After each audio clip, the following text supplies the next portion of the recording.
Hello everyone, आप सभी का स्वागत है लेट्स स्टडी द बेसिक में। तो हम कर रहे हैं क्लास 9th की जो एसएसटी की बुक है हिस्ट्री की, उसको कर रहे हैं।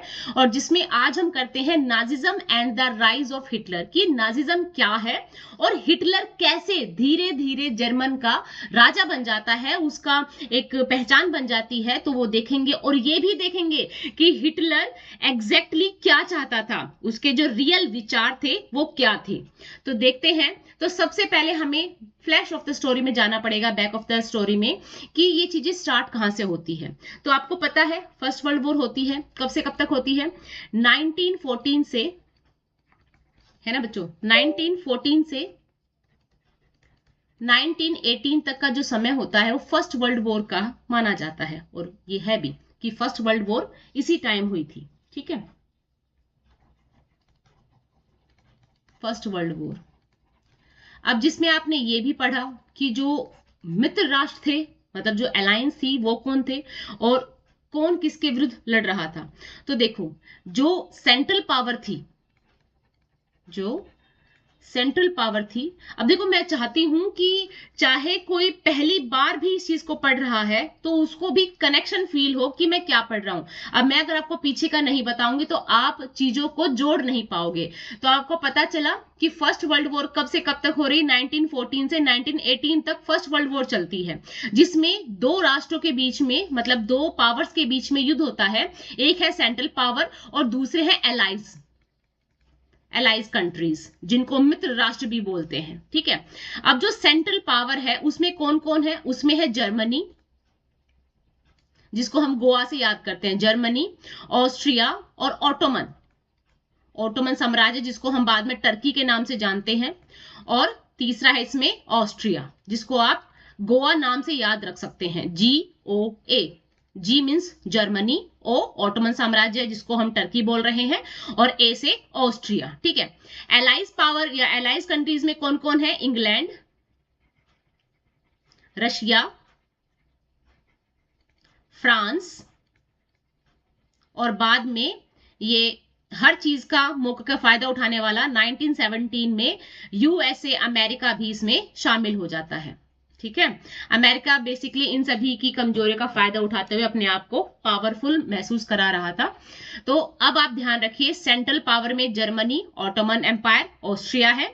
एलाइज कंट्रीज में इंग्लैंड, रशिया, फ्रांस, और 1917 में USA, अमेरिका भी इसमें शामिल हो जाता है। ठीक है, अब ये आप जानो कि फर्स्ट वर्ल्ड वॉर का जो स्टार्टिंग पॉइंट था, कि ये वॉर स्टार्ट कैसे हुई। होता क्या है, ऑस्ट्रेलिया का जो एक राजा होता है उसकी डेथ हो जाती है। ठीक है, जैसे ही उसकी डेथ होती है तो जिस स्टेट में जिस कंट्री में उसकी डेथ होती है, जर्मनी उस पर क्या कर देता है? हमला कर देता है। अब जैसे ही जर्मनी ने हमला किया, वहां से रसिया आ गया, रशिया आ गया तो वहां से ऑस्ट्रिया भी आ गया इस जंग में। तो ऐसे करके धीरे धीरे ये सभी वर्ल्ड वॉर स्टार्ट हो जाती है और ये सारे राष्ट्र आपस में लड़ने लग जाते हैं। ठीक, होता क्या है, लास्ट में जर्मनी हार जाता है। जर्मनी अब हार गया। ठीक है, जर्मनी के हारते ही यहाँ का राजा भाग जाता है। So Germany was defeated in the war and the German emperor abdicated the throne, कि वो देखता है कि मेरे ऊपर मुसीबत आने वाली है, वो देखते ही भाग जाता है।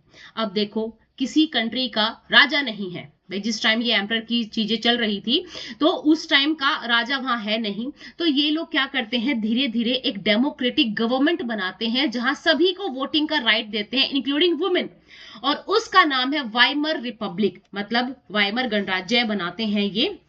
उसको मिलके क्या करते हैं, एक जो इनकी संसद है, राइक्सटाइग बोलते हैं इसको, राइक्सटाइग। ठीक है, वहां पे ये एक वाइमर जगह है, उसको वाइमर रिपब्लिक का नाम देते हैं और एक डेमोक्रेटिक गवर्नमेंट बनाते हैं। अब देखो, जब जो चीज नई नई अभी उसका जन्म हो रहा है ना, और क्या देख रहे हैं कि जर्मन में बहुत सारे इकोनॉमिक दिक्कतें हैं, पॉलिटिकल इंस्टेबिलिटी है, क्यों राजा भाग चुका है। तो सारी चीजों के लिए एक रिपब्लिक, मतलब एक पार्टी बनाई जाती है, डेमोक्रेटिक पार्टी, और जिसका नाम दिया जाता है वाइमर रिपब्लिक। ठीक है, अब होता क्या है कि एक वर्साइल का जो पैलेस है, कहां पे है? फ्रांस में है। वर्साइल का जो पैलेस है वो उसमें है, रूस में है, और वहां पे उनको बुलाया जाता है आपने पढ़ा होगा रशिया में जो वर्साइल के बड़े बड़े महल थे, वहां पे बुलाया जाता है जर्मनी ये वाइमर रिपब्लिक के रिप्रेजेंटेटिव्स को। तो वहां पे एक ट्रीटी होती है, ट्रीटी मतलब संधि होती है। संधि किस किस के बीच में हो रही है? संधि बीच में हो रही है जर्मनी और जितने भी राष्ट्र हैं उनके बीच में, जो एलाइज पावर में है। अब ये सभी कह रहे हैं कि जो कसूरवार है वो सिर्फ जर्मनी है, जर्मनी की वजह से ही ये सारी चीजें हो रही हैं। तो बहुत सारी शर्तें वो जर्मनी के ऊपर थोप देते हैं और उसका जो जर्मनी को रिप्रेजेंट करने वाले वाइमर रिपब्लिक वहां गए हुए रिप्रेजेंटेटिव, वो ये सभी जो संधि की बातें उनको मान लेते हैं। इसी को कहा गया है ट्रीटी ऑफ वर्साइल। अब इसमें होता क्या है कि ये लोग इतनी ज्यादा पेनल्टी, इतनी ज्यादा चीजें उसके ऊपर थोप देते हैं जर्मनी के ऊपर कि जर्मनी समझ लो टूट जाता है, मर जाता है। ठीक है, हम आगे देखेंगे कौन कौन सी होती है। Term of treaty of Versailles, ये क्वेश्चन भी आता है कि आपको लिखना है कि क्या क्या चीजें हुई थी, क्या संधि में क्या क्या टर्म्स रखी हुई थी। So Versailles with the allies was a harsh and humiliating peace. अब देखो संधि क्या होती है कि आप आपस में, संधि का मतलब ही है शांति स्थापित कर रहे हैं, पर यहां जर्मनी को ह्यूमिलेट किया गया है, उस पे हार्श पाबंदियां लगाई गई हैं। अब ये ध्यान रखने वाली है, Germany lost its overseas colonies a 10th of its population.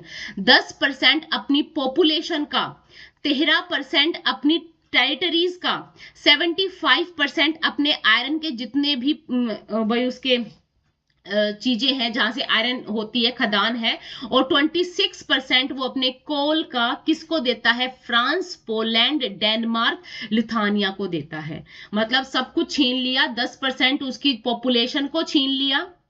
ठीक है, 10% उसकी पॉपुलेशन को छीन लिया गया और 13% क्या छीना गया? 13% उसके जितने भी टेरिटरीज थी, जहां तक उसका अधिकार जाता था, भूभाग था, उसको छीन लिया। मतलब किसी देश से उसके जितने भी संसाधन थे वो सारे छीन लिए। 75% उसके जितने भी लोहों के भंडार थे, आयरन के जितने भी भंडार थे, वो सारे छीन लिए गए। 26% कोयला, कोल के जितने भी भंडार थे उन सब को छीन लिया गया। ठीक है, अब क्या बचा? जब ये लोहो ही नहीं रहेगा, मतलब आयरन नहीं रहेगा, कोल नहीं रहेगा, तो कोई देश कैसे प्रगति करेगा? और उस टाइम तो रेलवे का विस्तार हो रहा था, तो कैसे कोई जो नेशन है वो ग्रोथ करेगा, कोई कंट्री कैसे ग्रोथ करेगी? और ये सभी छीन के किसको दे दिया गया? फ्रांस को, पोलैंड को, डेनमार्क को, लिथुआनिया की, कि अच्छा बड़ा आया था हमसे लड़ाई करने, अब देखो हम तेरा क्या हाल करते हैं। The allied power demilitarised Germany to weaken its power. और देखो क्या कहा गया कि जर्मनी अब अपनी कोई भी सैन्य शक्ति नहीं रखेगा, उसके पास कोई भी उसकी मिलिट्री पावर नहीं होनी चाहिए। अच्छा देखो कि अब आपका जब मन करे अब आप मेरे राष्ट्र पे हमला कर सकते हो, मैं कुछ नहीं कर सकता। The war guilt clause held Germany responsible for the war and damages the allied countries suffered. कि देखो इनके खुद के मंसूबे थे कि इनको कुछ ना कुछ हासिल करना था, इनको अपनी कॉलोनीज बनानी थी, पर हर चीज का बारला कहां फोड़ दिया? जर्मनी के ऊपर। और जर्मनी को इस वार के लिए गिल्टी क्लोज, मतलब एक क्लोज भी, उसको क्या कहते हैं? अपराध बोध अनुच्छेद, अनुच्छेद बोला जाता है, कि उसको अपराध बोध का एक टाइटल दे दिया गया कि हाँ तेरी वजह से ये सब चीजें हुई हैं। जर्मनी वॉज फोर्स्ड टू पे कंपेंसेशन अमाउंटिंग ऑफ $6 बिलियन, कि उसको ये भी बोला गया कि अब आपको कितना और देना पड़ेगा? आपको 6 अरब पौंड का जुर्माना देना पड़ेगा। ये उस टाइम ये उनकी करेंसी का चिन्ह है, तो उनको उसको कितना देना पड़ेगा? 6 अरब पौंड का हर्जाना भी भुगतना पड़ेगा। कि इतना कुछ छीन लिया, उसके बाद जब उसके पास कुछ बचा ही नहीं है, फिर भी आप उसे 6 अरब पौंड मांग रहे हो। The Allied armies also occupied the resources rich Rhineland, कि वहां का सबसे जो अब जर्मनी में आप देखोगे तो वहां का जो राइनलैंड है वो बहुत ही ज्यादा रिसोर्सेज रिच जगह है, और उसको भी 1920s में इन्होंने अपने कब्जे में कर लिया। Many Germans held the new Weimar republic responsible for not only the defeat in the war but the disgrace at Versailles.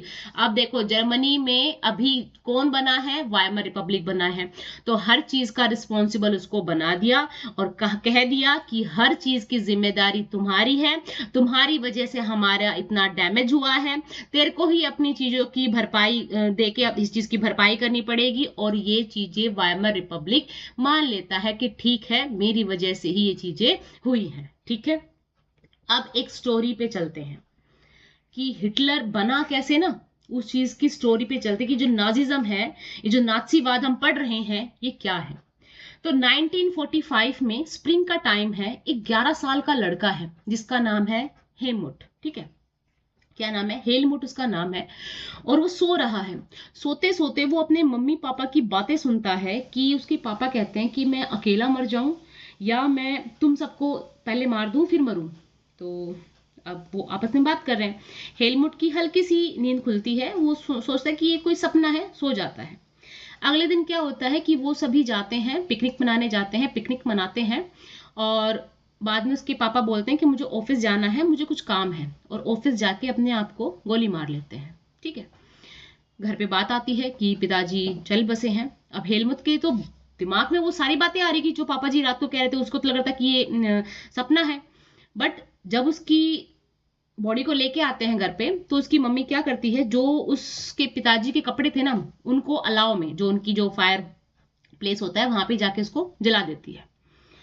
ठीक है, अब उसने एक बात और सुनी थी अपने पापा जी के मुंह से कि वो कह रहे थे कि जो हमने इनके साथ किया है ना, वो हमारे साथ इससे भी बदतर करेंगे। मतलब कुछ तो वो गलत करके आए थे जो अब उनके साथ गलत होने वाला है।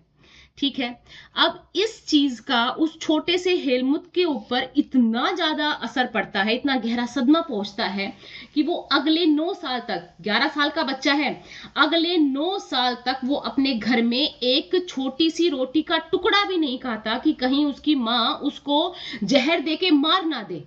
मतलब उसे नहीं पता कि उसके मम्मी पापा ने क्या किया है, उसके पिताजी ने क्या किया है, और उसके पिताजी अच्छे खासे एक डॉक्टर है, एक जर्मन विशेषज्ञ है, और उसको डर लग रहा है। इसका मतलब उसने भी हिटलर की कहीं ना कहीं हेल्प की होगी ना किसी गलत काम में।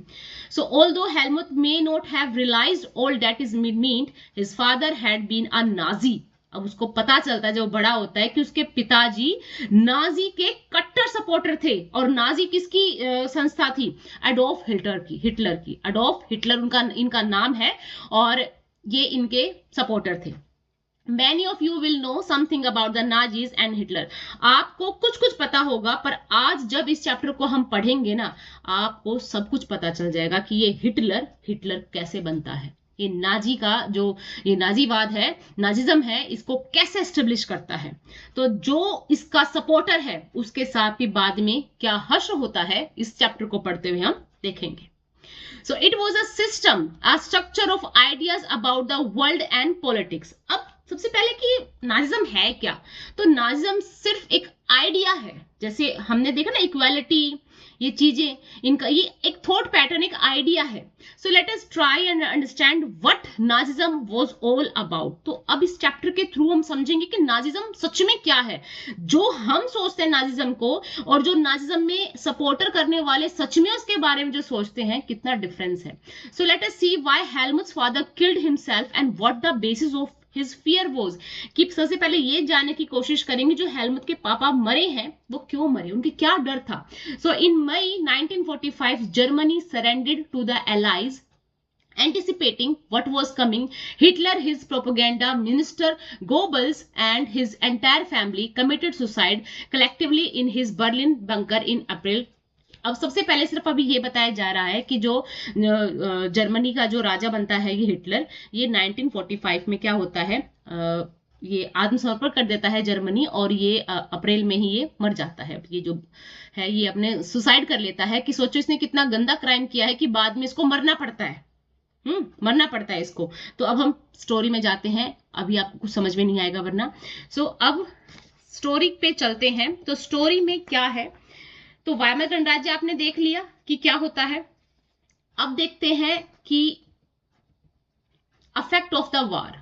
हमने ये पढ़ लिया कि 10% उसको अपनी पॉपुलेशन देनी पड़ती है, 13% अपनी ट्रीटीज देनी पड़ती है, 75 आयरन और 26% of its coal to France, Poland, Denmark, Lithuania. ये इंपॉर्टेंट क्वेश्चन है और ये आता भी है, इसको आप पक्के से याद करके जाएगा, ठीक है, इंपॉर्टेंट है। Terms of Versailles Treaty.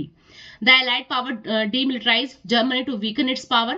The war guilt clause held Germany responsible for the war and damaged the Allied countries.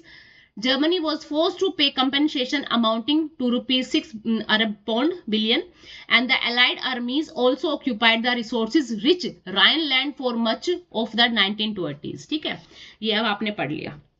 अब देखते हैं कि इस युद्ध का असर क्या होता है। ठीक है, तो देखो युद्ध का क्या असर होता है कि जो लोग हैं ना वो फिजिकली भी और मेंटली भी, साइकोलॉजिकली भी और फाइनेंशियली भी बिल्कुल खत्म हो चुके हैं।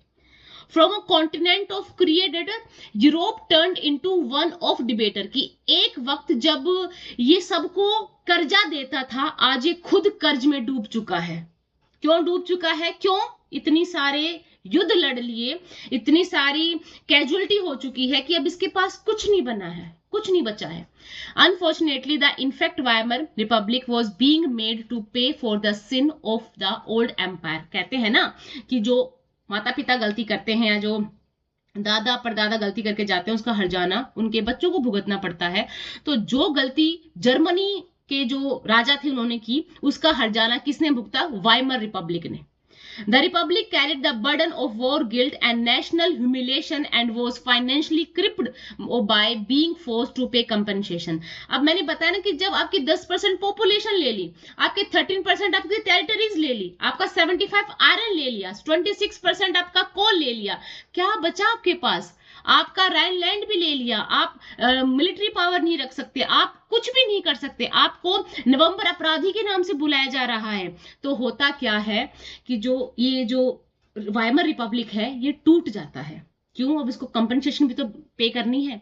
And those who supported the Weimar Republic mainly socialist, Catholic and democratic become easy target to attack in the conservative nationalist circle.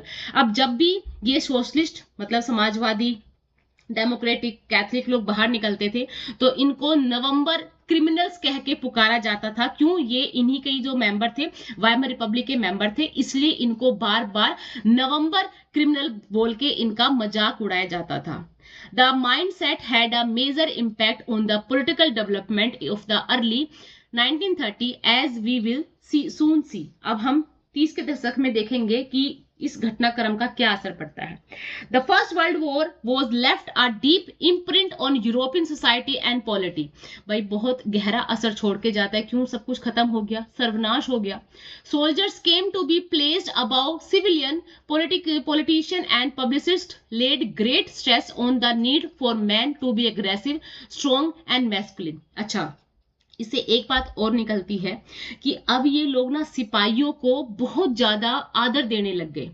हालांकि जो सिपाही हैं उनकी आप यहाँ देख सकते हो बिल्कुल एक तरीके से दुर्गति है ना। ये जहाँ पे ऐसे खाई बना के रह रहे हैं, इनको ट्रेंचेस लाइफ बोला जाता था कि ये जो इनकी जो ट्रेंच लाइफ है वो बहुत ही ग्लोरीफाइड है। हालांकि यहाँ मर कट रहे हैं, इनके जो दोस्त हैं, इनके यारे प्यारे हैं, रिलेटिव में जो भी इनके साथ आते थे वो मर रहे हैं, उनको चूहे खा रहे हैं, पर इनकी महिमा मंडल इस तरह कहा जाता था कि पता नहीं ये क्या ही करके आ रहे हैं वहां।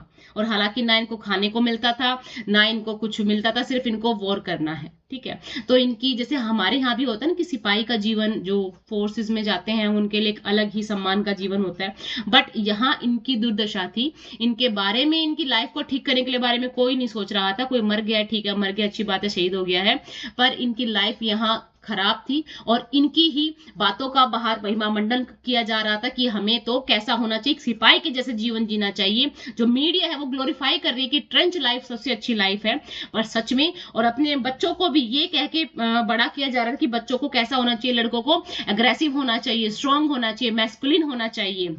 पर सच ये था कि जो उनकी सोल्जर्स की लाइफ थी वहां मिजरेबल थी। Lives in these trenches trapped with rats feeding on corpses, की मतलब जो मुर्दे थे उनके ऊपर ये चूहे खा खा के जिंदा थे। ठीक है, aggressive war propaganda and national honor occupied center stage in the public sphere, while popular sports grew for conservatives. Dictatorship had recently come into being. Democracy was indeed a young and fragile idea which could not survive the instability of interwar Europe. अब इन्होंने नाम तो रख लिया Weimar democratic, ठीक है, but यहाँ पे जो डेमोक्रेसी थी, जो लोकतंत्र था, वो तो फल फूल ही नहीं सकता था। और फल फूल क्यों नहीं सकता था? क्योंकि क्या हुआ, जो रूढ़िवादी तानाशाह थे, वो उनको, जो कंजर्वेटिव थॉट्स के लोग थे, उनको भी जन समर्थन मिला हुआ था। अब पीछे हमने पढ़ा था ना कि कंजर्वेटिव थॉट्स वाले कौन थे? जो चाहते ही नहीं थे कि उनका राजपाट उनके हाथों से जाए। तो ये डेमोक्रेसी को कैसे पनपने देते, सभी के वोट के साथ कैसे जाते? ये बिल्कुल उनके साथ नहीं थे। तो इन सभी दिक्कतों ने, इन सभी प्रोपेगेंडाओं ने क्या कर दिया? जर्मनी को बिल्कुल रोड पे लाके खड़ा कर दिया कि ना तो यहाँ पे कोई पॉलिटिकल इकोनॉमिक स्टेबिलिटी है, ना पॉलिटिकल स्टेबिलिटी है। सब लोग को अपना अपना फायदा दिख रहा है। सोल्जर्स का बस उनका जीवन नहीं देख रहे कि उनकी जीवन मिजरेबल है, बस उनकी महिमा मंडन किए जा रहे हैं मीडिया में। और हर जगह किसका बोलबाला है? कंजर्वेटिव्स का ही बोलबाला है, ठीक है। Political radicalism and economic crisis. अब उसी टाइम क्या हो जाता है? एक आर्थिक संकट आ जाता है, आर्थिक संकट आ जाता है, और जो रेडिकल थॉट वाले हैं वो राजनीति में एंट्री करते हैं। द बर्थ ऑफ वाइमर गणराज्य, Weimar Republic coincided with the revolutionary uprising of the Spartakist League on the pattern of Bolshevik revolution in Russia। अब इससे तो आप सभी जानते कि रशिया में बोल्शेविक ने रेवोल्यूशन किया था, ठीक है। अब होता क्या है कि जिस समय ये वाइमर रिपब्लिक बन रहा होता है ना, उसी समय रूस में रेवोल्यूशन चल रहा है, ठीक है। तो कहीं ना कहीं उसी पैटर्न पे ये लोग भी अपने यहाँ रेवोल्यूशन करेंगे। तो ये लोग भी रेवोल्यूशन करते हैं, जर्मनी के लोग भी रेवोल्यूशन करते हैं इन कंजर्वेटिव्स के थ्रू, इन कंजर्वेटिव के विरोध में, और ये अपनी एक पार्टी बनाते हैं और उस पार्टी का नाम रखते हैं स्पार्टकिट्स। क्या रखते हैं? स्पार्टकिट्स, उसका पार्टी का नाम रखते हैं। और कौन बना रहे हैं? ये रेडिकल्स हैं इसमें, ठीक है। अब होता क्या है, ये धीरे धीरे विद्रोह करने स्टार्ट कर देते हैं।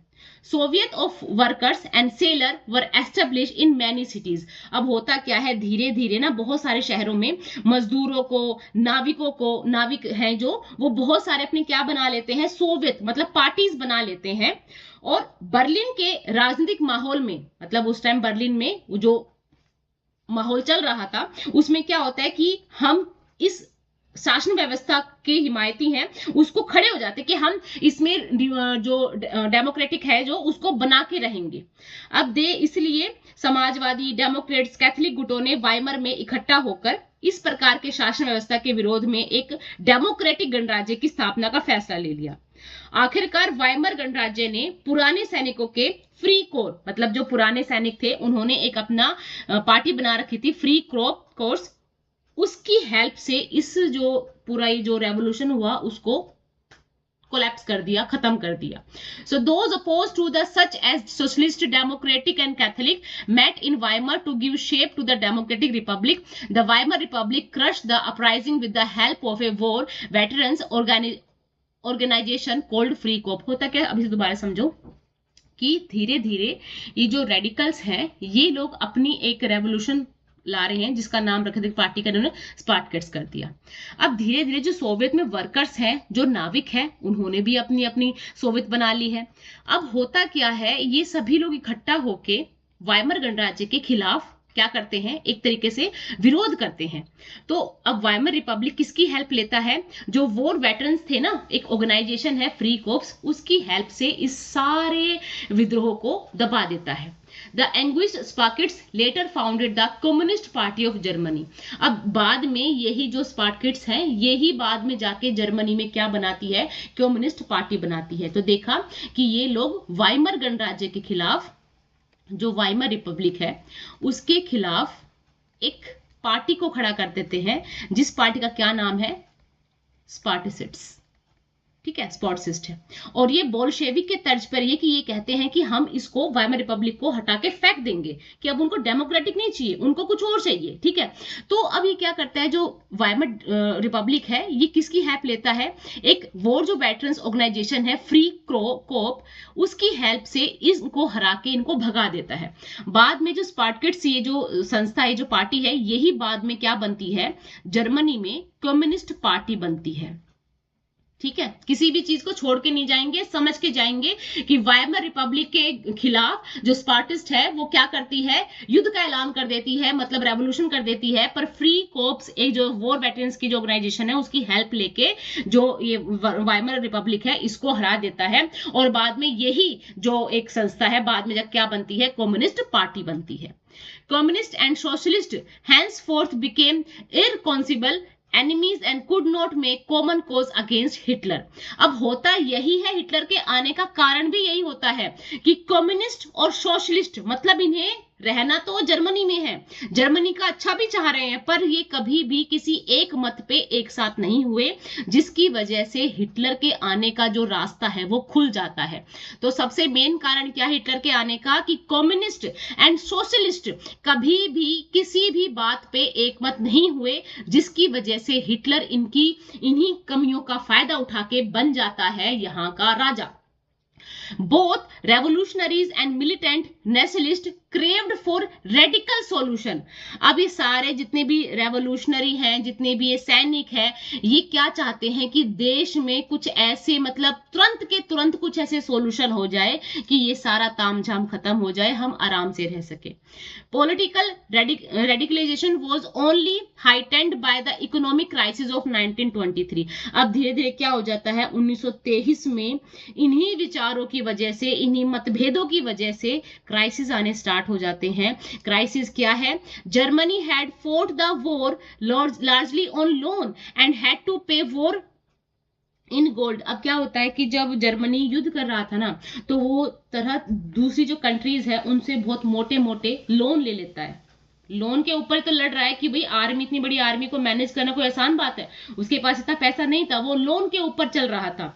अब जैसे युद्ध खत्म होता है ना, कहां उसने लोन लिया था और अब उसको सोने के भाव में वो लोन चुकाना पड़ रहा है। तो क्राइसिस तो आने पक्का ही है कि भाई आपने किसी चीज के लिए आपने थोड़े से पैसे उधार लिए, अब थोड़े थोड़े थोड़े करके आपका लोन हो गया पूरा करोड़ों का, अब उस करोड़ों को भी आप खरबों में, अरबों में, खरबों में आपको चुकाना है, तो क्राइसिस तो आने हैं ही। This depleted gold reserve at a time resources were scarce. अब धीरे धीरे क्या होता है, उसकी जो स्वर्ण मुद्राएं हैं वो खत्म होनी स्टार्ट हो जाती है। 1923 जर्मनी रिफ्यूज टू पे। होता है कि हम थक जाते हैं कि भाई मेरे को नहीं चुकाना कोई लोन वोन, मैं नहीं दूंगा कुछ भी, तो जो ये क्या कहता है फ्रेंच को कि भाई जर्मनी की मेरे बस का नहीं है, मैं नहीं चुकाऊंगा। अब फ्रेंच कहता है कैसे नहीं चुकाएगा, तू तो चुकाएगा, और तू नहीं चुकाएगा तो हम अपने तरीके से चुकवा लेंगे। तो 1923 में जब जर्मनी रिफ्यूज कर देता है कि मुझे नहीं चुकाना, तो फ्रेंच 1923 में जो इसका रूर एक एरिया है जिसमें कोल का उत्पादन होता था उसको अपना बना लेता है। देख रहे हो कि एक गलती का हर्जाना कहां कहां भुगतना पड़ रहा है, कि जर्मनी में 1923 में इकोनॉमिक क्राइसिस चल रहे हैं, और इकोनॉमिक क्राइसिस के चक्कर में जर्मनी को अपने जितने भी सोने के रिसोर्सेज, स्वर्ण मुद्राएं हैं, उनको देना पड़ रहा है। एक टाइम वो थक जाता है, देते देते वो रिफ्यूज कर देता है। तब फ्रेंच कहता है कि नहीं, मैं अपने हिसाब से तेरे से पे करवा लूंगा, और जो रूर एरिया होता है, इंडस्ट्रियल एरिया होता है रूर, उसको ये क्लेम कर लेता है, और जो इसके कोल की जितनी माइनिंग है उसको अपने तरफ कर लेता है French. Germany retaliated with passive resistance and printed paper currency recklessly। क्या करेगा, हाथ नीचे करके बस देखे जा रहा है। अब एक और आइडिया लगाते हैं ये बेवकूफ लोग, जर्मनी में बहुत सारी ये अपनी जो करेंसी है उसको प्रिंट करना स्टार्ट कर देता है। भाई आप ये है ना, हम कई बार बच्चे भी सोचते हैं कि अच्छा पैसे कम है हम और प्रिंट कर लेते हैं, पर नहीं, प्रिंटेड मुद्राएं नहीं चलती, प्रिंटेड करेंसीज नहीं चलती। एक तरीका होता है, उस हिसाब से आपको अपनी जो करेंसी है वो प्रिंट करनी होती है। तो जर्मनी ये गलती करता है, बहुत बड़ी मात्रा में करेंसी प्रिंट करना स्टार्ट कर देता है, और जो उसकी वैल्यू होती है वो धीरे धीरे गिरना स्टार्ट हो जाती है। तो जो यहाँ की जो करेंसी है वो मार्क है, यहाँ पे जर्मन मार्क गिरना स्टार्ट हो जाता है। मतलब अब देखो क्या हो रहा है, in April the US dollar was equal to 24,000 mark, मतलब एक यूएसए डॉलर किसके बराबर है, जर्मन के 24,000 मार्क्स के बराबर है। ठीक है, मान लो कि ₹1 24,000 के बराबर है। अब जब ये इतनी ज्यादा मुद्राएं, इतनी ज्यादा करेंसी छाप रहे हैं, तो देखो $1 पहले जुलाई में हुआ 353, मतलब 3,53,000 रुपए का। अगस्त में हो गया ये 1 2 3 4 5 6 46,21,000 रुपीज का, और धीरे धीरे बढ़ता हुआ ये 1 2 3 4 5 6 7 8 98 करोड़ का हो गया। भाई इन्हें तो बहुत ही ज्यादा मात्रा में बना लिया। As the value of mark collapsed, price of goods code. अब होता क्या है कि जितनी ये मुद्राएं छाप रहा है ना, डॉलर, मतलब अब आप देखोगे ना, $1 24,000 के बराबर था, अब यहाँ $1 98 करोड़ के बराबर है। तो अगर कोई एक ब्रेड भी खरीदने जाता था ना, तो पूरा कार्ट भर भर के, मतलब पूरा एक जो बैलगाड़ी जो भी इस्तेमाल करते होंगे उसको भर भर के लेके जाते थे कि ठीक है मैं पैसे ले आया हूं, लाओ मेरे को अब एक ब्रेड दे दो। तो सोचो कितनी आर्थिक तंगी आ चुकी है, ये मर चुके हैं ये लोग। This crisis came to known as hyper inflation. इसी को क्या बोला जाता है कि आर्थिक मंदी आ चुकी है, इसी को बोलते हैं अति मुद्रास्फीति। हाइपर इन्फ्लेशन को हिंदी में बोलते हैं बेटा अति मुद्रास्फीति, कि बहुत ज्यादा भुखमरी का समय आ चुका है। क्यों? जो प्राइसेस है वो हाई हो चुके हैं और करेंसी का दाम ही नहीं है कुछ। Eventually the Americans inverted the bailed Germany out of the crisis by introducing the Dawes plan. मैंने बताया ना स्टार्टिंग में, अमेरिका हमेशा अपने फायदे का देख के आता है जर्मनी के पास कि ठीक है एक प्लान लेके आया हूं मैं तेरे पास, ड्वास प्लान जिसको नाम दिया जाता है, ड्वास प्लान, ड्वास योजना। वो कुछ शर्तों के ऊपर उसको फाइनेंशियली हेल्प करना स्टार्ट कर देता है। बट यहां अमेरिका भूल जाता है कि तंगी का समय तो तेरे पास भी आने वाला है। तो स्टार्टिंग में 1924 1928 तक तो जर्मनी में सब कुछ ठीक रहता है। क्यों? क्योंकि जो अमेरिका है वो पैसे दे रहा है। तो 1924 से 1928 तक जर्मनी कुछ तो वो स्टेबल होता है। पर जो स्टेबिलिटी है वो किसके ऊपर है? वो रेत के ऊपर है। जो उसने महल बनाया वो रेत के ऊपर बनाया। क्यों? 1929 में जो अमेरिका का सबसे बड़ा वॉल स्ट्रीट एक्सचेंज है, मतलब जो वहां का शेयर बाजार है, वो रातों रात धराशाही हो जाता है। मतलब क्या हो जाता है, वहां पे आर्थिक मंदी आना वहां भी स्टार्ट हो जाता है। Economic crisis, great economic depression बोला जाता है इसको, कि वहां पे मंदी आ गई। जो लोग हैं एक दिन में 13 बिलियन अपने शेयर, अपने सब कुछ अपने बेच बाच के चल पड़े कि नहीं हमें कुछ नहीं चाहिए, यहाँ पे आर्थिक मंदी आने वाली है, सब कुछ खत्म होने वाला है। तो 1929 में अमेरिका में आता है द ग्रेट इकोनॉमिक डिप्रेशन, जिसमें क्या होता है, सारा जो उनका शेयर है वो धड़ल्ले से नीचे गिर जाता है। अब यहाँ पे है आर्थिक महामंदी की शुरुआत, की ना नौकरी है, ना खाना है, ना पीना है। देखो अमेरिका के पास भी समय आता है, जो आज का बहुत बड़ा स्टेट, बहुत बड़ी कंट्री है, वो 1928 में ग्रेट इकोनॉमिक डिप्रेशन में चला जाता है। Over the next 3 years between 1929 1932 the national income of the USA fall by half, कि जितनी उसकी पहले कोई इनकम होती थी, नेशनल इनकम थी, वो आधी से भी आधी हो चुकी है।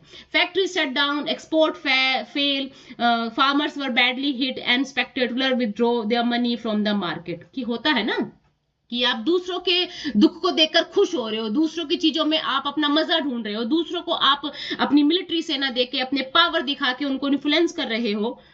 एक समय आपका भी तो आएगा। तो अमेरिका का ऐसा ही समय आता है और अमेरिका धराशायी हो जाता है, फैक्ट्रीज बंद हो जाती है, उसका आयात निर्यात सब खत्म हो जाता है, फार्मर्स बेचारे बैडली स्ट्रक हो जाते हैं और देखने वाले दूर से देख रहे हैं कि हाय मेरा सारा पैसा डूब गया। ठीक है। The effect of the recession in US economy were felt world wide, और ये चीजें पूरे संसार में महसूस की गई कि जो अमेरिका में हो रहा है उसका बहुत तरीके से बुरा असर पड़ा।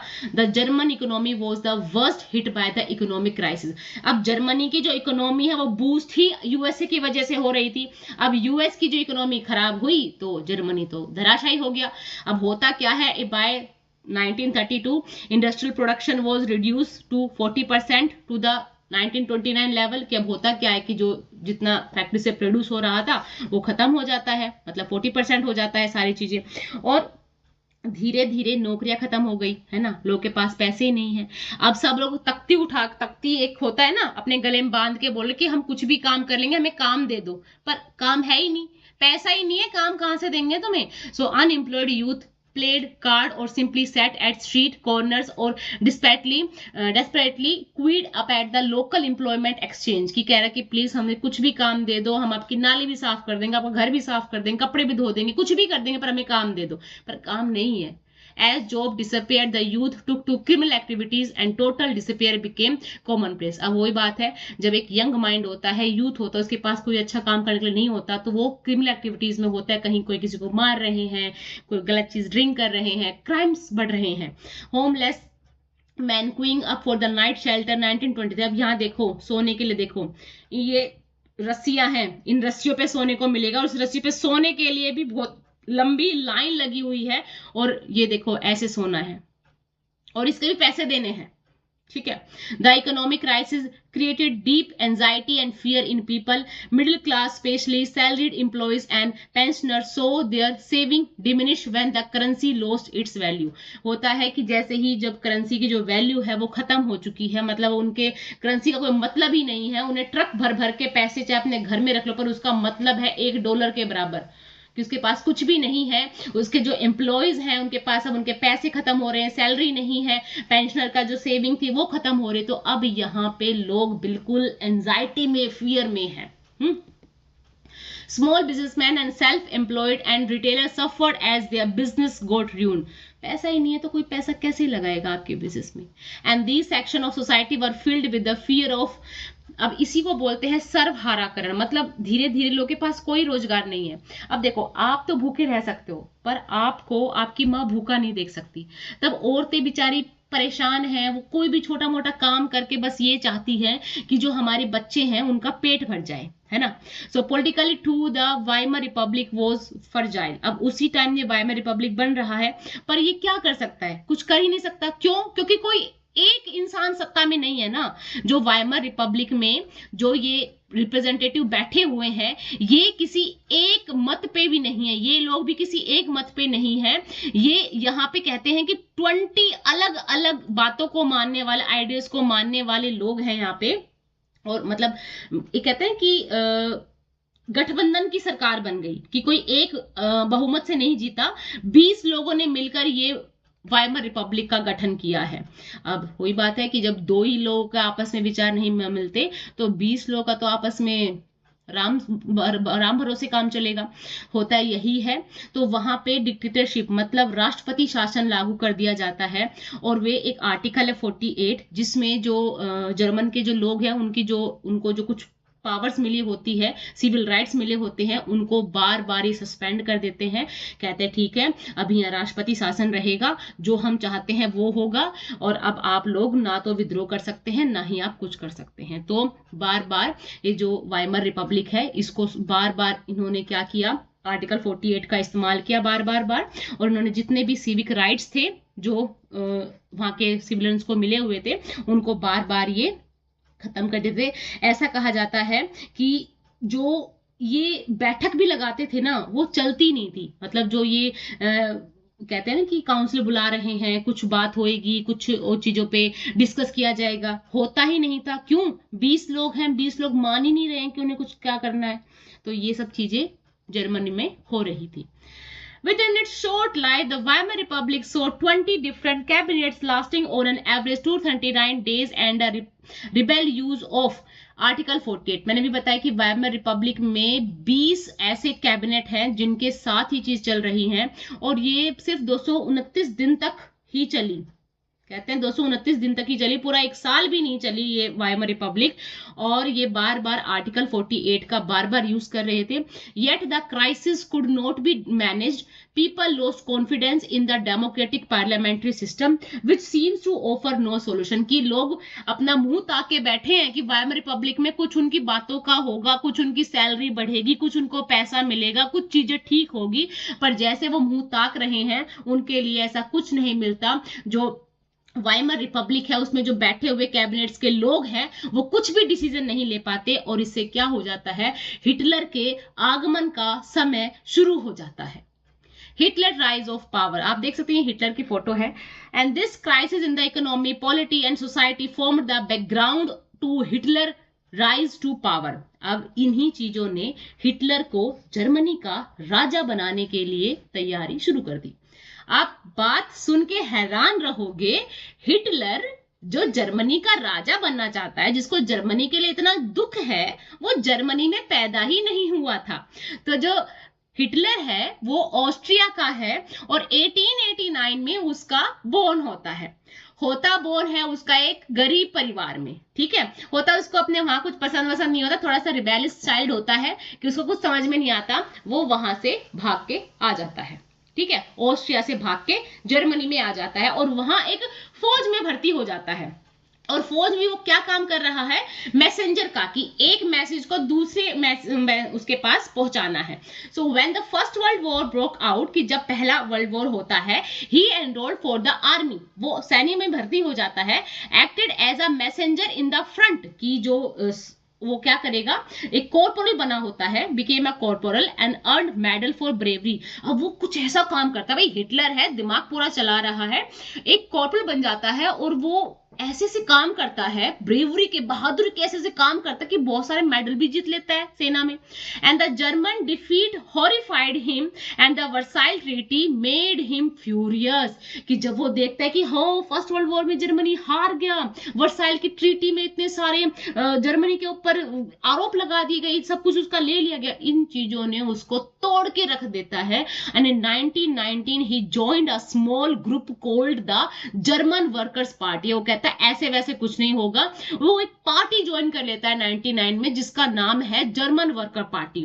ही subsequently took over the organisation and renamed it the national socialist German worker party. अब वो वहां भी प्रोपेगेंडा रचता है कि इतनी खुशामद करता है, इतने आगे बढ़ बढ़ के काम करता है कि जो पार्टी का ऑर्गेनाइजेशन वाले ना इसी को इसका मुखिया बना देते हैं। और फिर मुखिया बन के क्या करता है, इस जर्मन वर्कर पार्टी के नाम को चेंज करके क्या नाम रखता है, देखो, national socialist German workers party. मतलब जर्मन वर्कर से कुछ नहीं होगा, नाम ही ऐसा रखो कि नाम ही काफी है, national socialist German worker party नाम रखता है। तो क्या क्या याद किया, रिकॉल कर लेते हैं कि 1923 में जो जर्मनी है उसमें क्राइसिस आ जाते हैं, ठीक है। 1929 में, हाँ जी, 1924 से 1928 तक यूएसए इसकी हेल्प करता है, और किस प्लान के साथ, ड्वार्फ प्लान की हेल्प के साथ। पर 1929 में अमेरिका में भी क्या आ जाता है, द ग्रेट इकोनॉमिक डिप्रेशन आ जाता है, धीरे धीरे हालत बिल्कुल खराब हो जाती है। अब आ जाता है हिटलर का टाइम। हिटलर जो बेसिकली कहाँ का जन्मा हुआ है, ऑस्ट्रिया में 1889 में जन्मा हुआ है, और हिटलर का जो जन्म है वो एक गरीब फैमिली में होता है। फर्स्ट वर्ल्ड वॉर जब होती है तो वो एक सेना में भर्ती हो जाता है, वह मैसेंजर का काम करता है और धीरे धीरे एक कॉर्पोरल बन जाता है और बहुत सारे ब्रेवरी के मेडल जीत लेता है।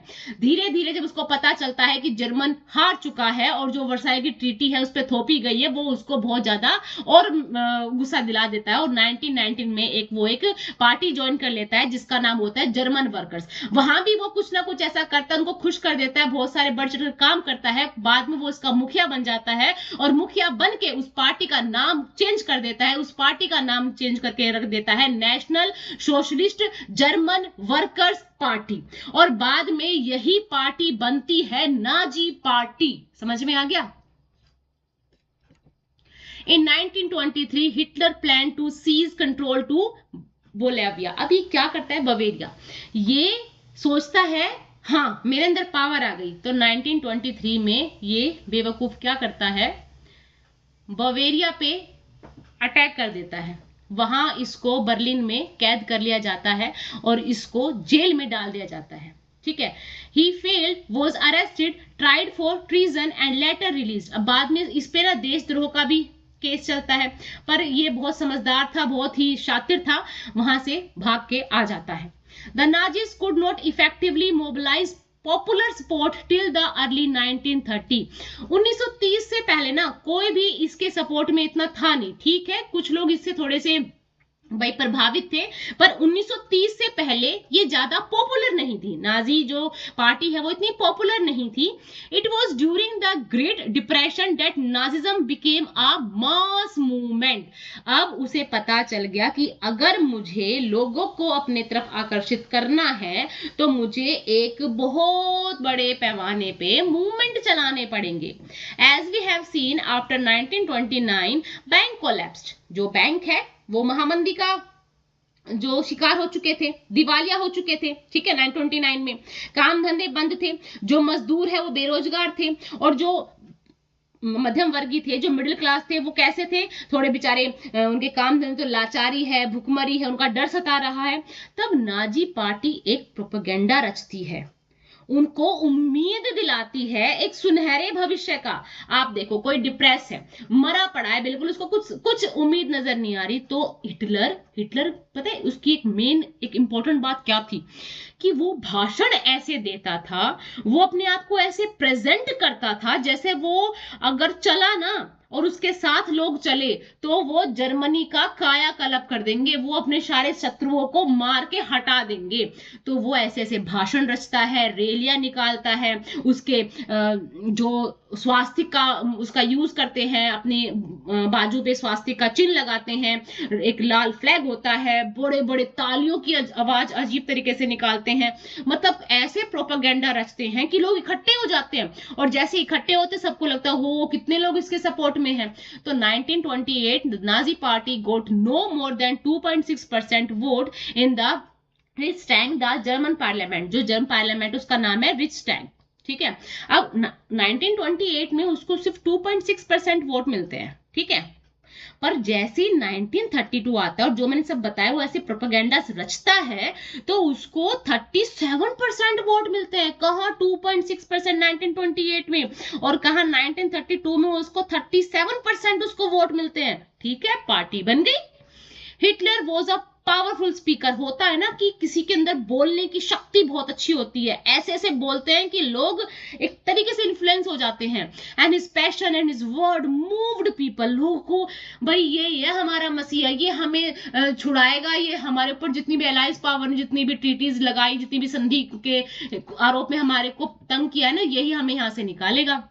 He promised to build a strong nation, undo the injustice of the Versailles Treaty and restore the dignity of the German people. अब वो ऐसे ऐसी बातें कर रहा है कि भाई मैं तुम्हारा गौरव वापस दिलाऊंगा, मैं तुम्हें तुम्हारी खोई हुई प्रतिष्ठा वापस दिलाऊंगा, जो हमारे साथ नाइंसाफी हुई उसका प्रतिशोध लेंगे, हम एक शक्तिशाली राष्ट्र का निर्माण करेंगे।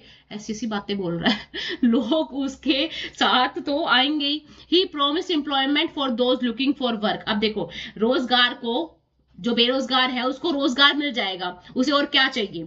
और यूथ को एक सुनहरा भविष्य दिखाने की कोशिश कर रहा था, जिसमें वो बहुत हद तक पास भी होता है। He promised to weed out all foreigner influence and resist all foreigner conspiracy against Germany. अब वो कहता है कि जितनी भी लोगों ने हमारे खिलाफ षड्यंत्र रचे, साजिशें रची, उसका मुंह तोड़ जवाब देंगे। Hitler devised a new style of politics. उसने एक अलग ही तरीके के राजनीति की शैली रची। और क्या क्या किया, वो लोगों को गोलबंद करता था। देख रहे हो कुछ लोग तो सिर्फ यहाँ स्पेक्टेटर्स बन के आए हैं। झंडा देख रहे हो, लाल रंग का झंडा है, स्वास्तिक बना हुआ है, और एक हाई हिटलर मतलब अपने हाथों को ऐसे 30 डिग्री पे एंगल पे ऐसे जोड़ के ये लोग हेलो उसको हाई बोलते थे उसके उसमें। So Nazi held massive rallies and public meeting to demonstrate and support for Hitler and instil a sense of unity among the people. वो देखो ये क्या दिखा रहा है कि हम सब यूनाइट हैं, हम सब एक हैं। इनका झंडा देखो, इनके स्वास्तिक के चिन्ह देखो, इनका टोपी पहनने का स्टाइल देखो, इनका बोलने का, चलने का, जय करने का, ये सब स्टाइल के प्रोपेगेंडाज हैं। So red banners with the swastika, Nazi salute and the ritualist rounded of applause after the speeches were all part of these spectators of power. मतलब आपका स्पीच खत्म हो गया, एक अजीब तरीके से ताली बजाते थे, जिससे लोगों को लगता है भाई वाह क्या राजा है, क्या बोलता है, क्या इसकी कारीगरी है। So Nazi propaganda skilfully projected Hitler as a messiah. क्या बन गया वो? मसीहा बन गया, a saviour as someone who had arrived to deliver people from their distress, कि अब मैं तुम्हें तुम्हारे डिप्रेशन से, तुम्हारे इस तबाही से उबारने आया हूं। और एक ऐसे समाज को यह छवि बेहद आकर्षक दिखाई देती है जिसकी प्रतिष्ठा, गर्व का एहसास चकनाचूर हो चुका हो, है ना भाई। अगर कोई मुझे भी कहे, अगर मैं सब कुछ अपना हार चुकी हूँ और कोई मुझे थोड़ा सा भी साहस बटोरे मेरे अंदर, तो मैं उसकी फैन हो जाऊंगी। तो ऐसा ही जर्मन के लोगों के साथ होता है। डिस्ट्रक्शन ऑफ डेमोक्रेसी, डेमोक्रेसी का ध्वंस कैसे स्टार्ट करता है देखते हैं। तो भाई पावरफुल तो है, पार्टी सत्ता में भी आ चुकी है। अब 30 जनवरी 1933, 30 जनवरी डेट याद रखिएगा, समय देखते जाएगा क्या क्या करता है ये। 30th January 1933, President Hindenburg offered the chancellorship, the highest position in the cabinet of minister, to Hitler। यहाँ पे ये अपना पूरा तरीके से अपना परचम लहरा चुका है हिटलर। हिटलर क्या करता है, 30 जनवरी को 1933 में उसको चांसलर बनने का मौका दिया जाता है। चांसलर उस टाइम का कैबिनेट में सबसे हाईएस्ट पोजीशन है, मतलब अब सारे जो फैसले हैं वो चांसलर लेगा, ठीक है, आपको पता हुआ इतना तो। सो प्रेसिडेंट हिंडनबर्ग उसको ऑफर देता है कि आओ आप चांसलर बन जाओ। By now the Nazi had managed to rally the conservatives to their cause। अब धीरे धीरे क्या कर रहे हैं ना कि अब मंत्रिमंडल में शक्तिशाली पद है। तब तक जो नाजी पार्टी है वो कंजर्वेटिव्स को भी अपने साथ जोड़ने की धीरे धीरे कोशिश कर रही है। हैविंग एक्वायर्ड पावर, धीरे धीरे पावर आ रही है। कंजर्वेटिव तो सोच रहे हैं ना कि अच्छा ये हमारी प्रतिष्ठा हमको दिलवाएगा, भाई मैं तो इसके साथ ही हूं। Having acquired power, Hitler set out to dismantle the structure of democratic rule। वो सच में नहीं चाहता था कि मेरे ऊपर ये कोई प्रजा वर्जा का सिस्टम रहे। मैं अकेला हूं, मैं राजा हूं, मैं बताऊंगा क्या रूल है, उसको इन्हें फॉलो करना होगा।